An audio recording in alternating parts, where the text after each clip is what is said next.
Welcome back, everyone. This is another weekly recap from last week. All the trades I took, what was going through my head, and what I was thinking about during last week's trades. So, getting right into it on Monday. Not a very good day for me. There was no news. We had some at 10 a.m., but I believe, both of my trades were before then, and not a good day.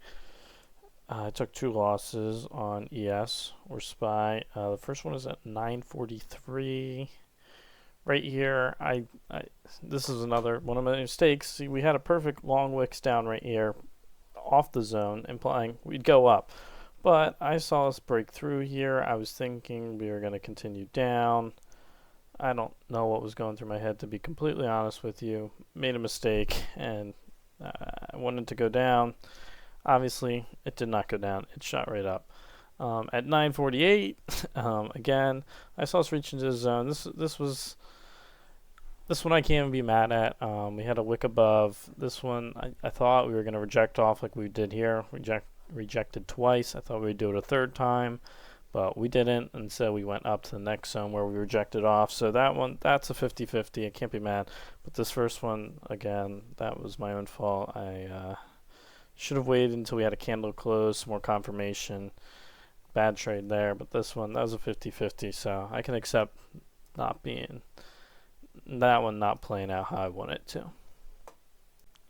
So I'm going to skip to Wednesday here because Tuesday I was actually skiing, so I didn't take any trades. But on Wednesday, I was back on the charts, and we had some bearish news. So I was looking for something going down, and that's exactly what I took. I took two winning trades on Wednesday.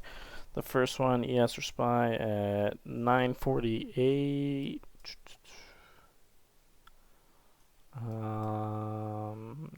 Yep, right off the zone. We came into it. So this long wick up, rejected down. I caught a tiny trade coming down here. Nothing crazy. I believe I was mostly out here, half out here, and then I think I put my stop loss at break even. So when we came back here, I got stopped out. So not a crazy win. Then we had another win at 10:02. Yeah, so we came down, pushed down, came through this zone, went back up, wicked above, and came back down, closing below the zone. I hopped in right here and rode down for another nice little win.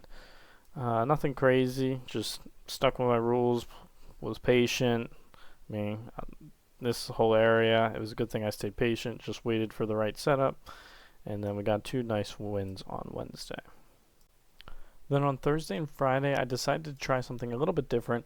For those that watched my strategy video, I didn't really trade QQQ or NQ that often because it moves a lot faster. I decided to try it on Thursday and Friday because the wins that I'm getting, I like to catch the small moves, nothing crazy, but those small moves on like QQQ would makes a lot more money for the amount that we move. So I decided to try that on Thursday and Friday, and it went great. I made 3 times the amount I would have made on SPY, and took 3 winning trades on the 2 days. So I might be sticking with QQQ or NQ for the foreseeable future, just because I like the way it moves better, and I'm able to see a lot more profits for the small moves that I'm getting. And I mean, if you're starting off, I would still start with SPY. It moves a lot slower. You're not at risk because I mean, this is more risky at the end of the day.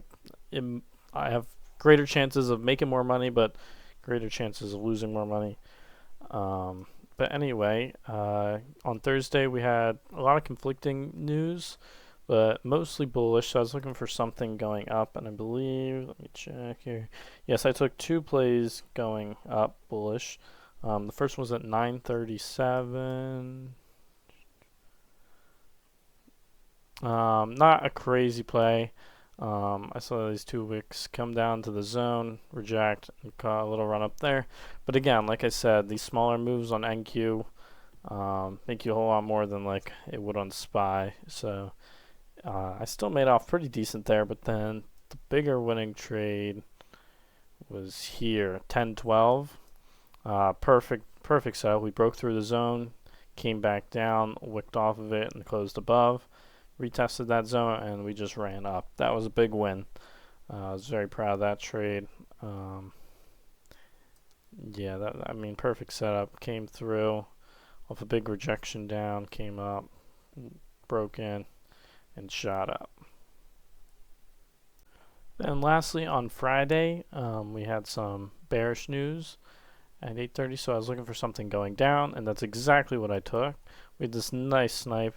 This opening candle, we came down, so I could see there's some buying pressure, but when we got stopped up here, I hopped in here right at 9:34 and caught this big drop breakdown. Then I saw that doji candle, that's where I was fully out. But that was my best trade of the week by far. That one, that one paid. That was a nice snipe off that zone. I could have even held it and rode it down because eventually we came back down, rejected off this zone, came up. I was still looking at the charts when we saw this, and I thought about getting in. You know, looking back on it now, I wish I did. But I already had a nice win off this, and I didn't want to risk losing profits on the week. So I called it a day after that. Nice snipe. But, yeah, right off that zone, we had, these are 1 minute candles, so instantly in 2 minutes we dropped down quite a bit. That was a nice play right there. And then bounced off that zone and went up for the rest of the day until we rejected off of this zone, came back down. So we wrapped up the week in profit, two losses and 5 wins. Not bad. I'm still mad about the first day, the 1 loss I had. Shouldn't have had that loss if I was just being more patient and taking my time. But yeah, I think I'm gonna try and trade QQQ a whole lot more because those last 2 days, I did extremely well with the profits, the profit margins at least, and had some nice plays. Just to show you guys real quick what I meant about how NQ moves a lot faster and better. And so if we look here at 9:35, so this is ES right here, and this is NQ. So the trade I took on Friday, right here on NQ at about 9:34. So if you look here, we'll be generous. So around, if you're looking all the way on the right here, these are the points. So I got in about 17,565, right? So I just look at the last 2 digits there before the decimal. So if I got at 65 and got out around 35, right? That's 30 points on NQ.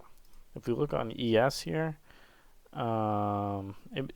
so they don't move identical. The charts are a little different, but they're similar. But the same play, we went from 24 down to like 18, so like 5 points.